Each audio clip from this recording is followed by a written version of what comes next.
Hello, Cancun. So I'd like to say I'm so excited and happy to be here at Cisco Live. So did you all attend the keynote yesterday? The message was fantastic and meaningful to me. It was about digital transformation, and it said now is the time. Now's the time for what? It's the time to lead. It's the time to innovate. It's the time to disrupt. And so I figure if someone like me, I had never started a company in my 40s. I didn't know what I was doing. I had never taken a business class. I didn't know anything.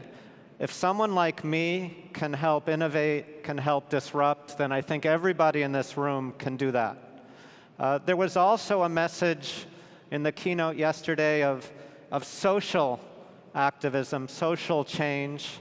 And so I'm known for having helped start Siri, but I helped start a company called Change.org, which is the world's largest petition platform. 165 million people. If you see something wrong, you can go online, you say, this is what's wrong. People agree or disagree, but they vote, and then change happens. So try to go out, disrupt, take your vision, your passion, make things happen in the world at large scale. And if I can do it, you can definitely do it. So today, I'm going to take you on a journey, the journey of Siri. And we're going to do it in an interesting way. We're going to explore the future by going back in time. And people say, what? And so the reason is, I say everybody knows the Siri that we have in our phone today, and it's great. People tell me, my kids talk to it, they use it for their homework, for many things, but could it be more? What could be more? And I say, well, did you know that when Siri came out in 2011 by Apple, it was wonderful. But the version we had in 2010 was so good. It did things that never made it into the 2011 version. It was so good, Steve Jobs called the company out of the blue, a tiny little startup company. So that's unusual. And then there was a version before that that was so good, it did things that never made it into the 2010 version. So I'm going to take you back in time, the story behind Siri, to understand the future of the automated assistant. What's going to happen now? And this future, it's not just interesting. I think it will be important to everyone here, as important as the internet is important as mobile is important. I think the assistant will be a paradigm in the next 2 to 3 years that will change everyone's life in this room. And we're going to explore that. So come with me on my journey. So as I mentioned, we're going back to the future to understand the future by looking at what came before, the past. And as Steve Jobs said, you can't connect the dots looking forward. You can only understand them, you can only connect them by looking backwards. So, to travel into the future and to the past, we need a time machine.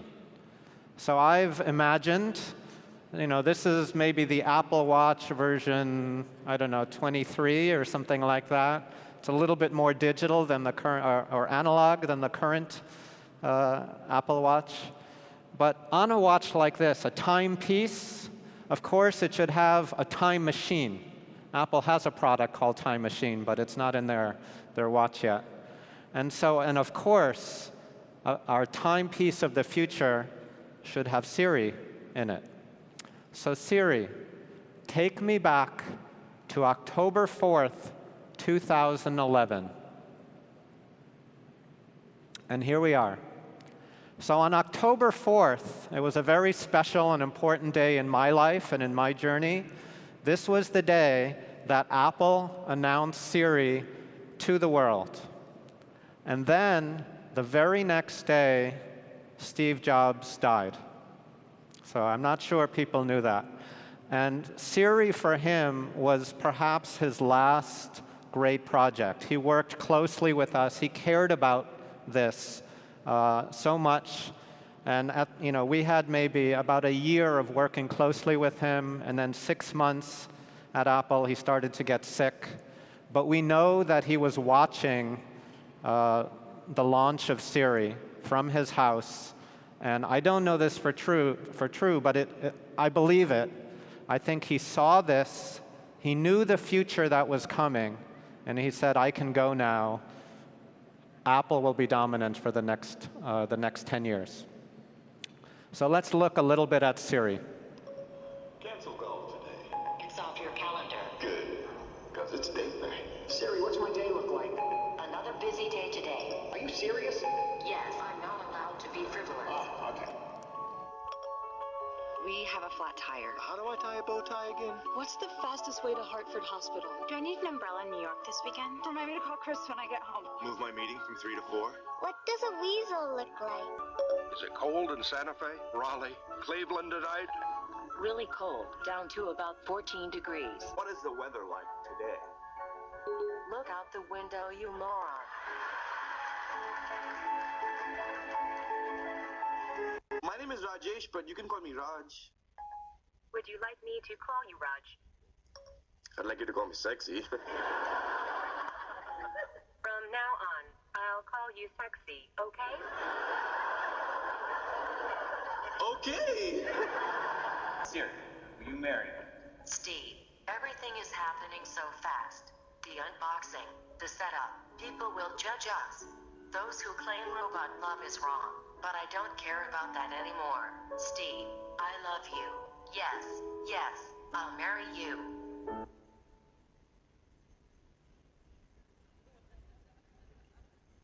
Congratulations. So as you see, when Siri came out, it became very, very popular. There were commercials on TV, there were speakers on late-night TV, and there were hundreds, maybe thousands of fan videos. So someone here showed me one yesterday. I don't know if you've heard of it, called Hot Siri in Mexico. If you haven't seen it, go take a look. I think it's very funny with all the different regional Mexican accents talking to Siri. So Siri came out, and on that day, October 4th, let me tell you what it felt like for me. This is a tool that in my life I always use, and maybe you can too. So when I'm working on something, when I'm fighting for something, I try to imagine and visualize what would success look like.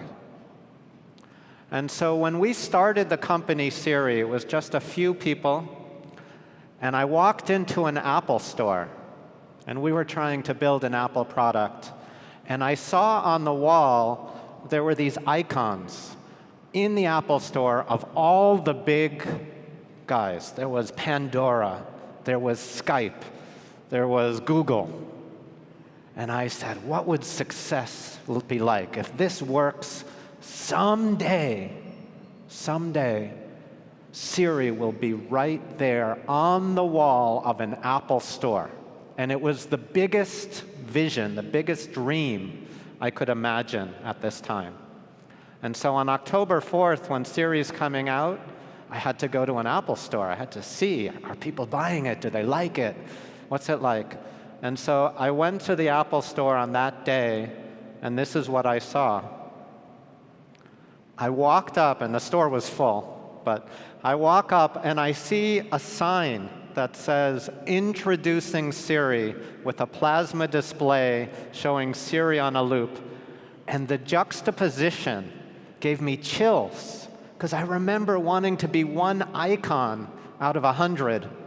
And now we were the front door of an Apple store. It just blew my mind. So it's just a personal story, but it's something you can use. Try to visualize success, and more often than not, life will find a way to surprise you and tweak you and say, remember? Well, look at this. Look at this.